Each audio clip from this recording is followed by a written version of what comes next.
At the G7 summit in Canada, leaders jointly called for a reduction in violence in the Middle East, including a ceasefire in Gaza. However, the final communiqué did not include a demand for a direct ceasefire between Israel and Iran, despite rising tensions. The statement, backed by U.S. President Donald Trump, was released just before he made an early and unexpected exit. While his press secretary cited developments in the Middle East as the reason, Trump only remarked that he needed to return to Washington for big stuff, denying any link to ceasefire negotiations. Earlier, Trump urged Iranian citizens to evacuate Tehran immediately, sparking speculation that the U.S. might join Israel's offensive, a notion American officials quickly denied. Held in the Canadian Rockies at Kananaskis, the summit was largely dominated by the ongoing crisis.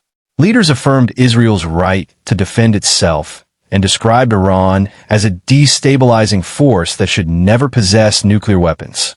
Their appeal for de-escalation appeared to be a compromise, prioritizing G7 unity over stronger wording.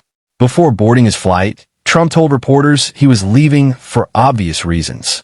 He later took to Truth Social, criticizing French President Emmanuel Macron for implying that Trump's exit was tied to ceasefire talks.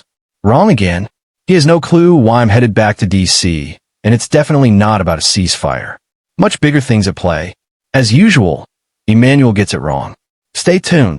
Trump posted.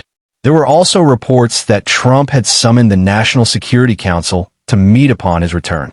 Meanwhile, U.S. Defense Secretary Pete Hegseth announced the deployment of more military assets to the region, saying it was to reinforce defensive capabilities.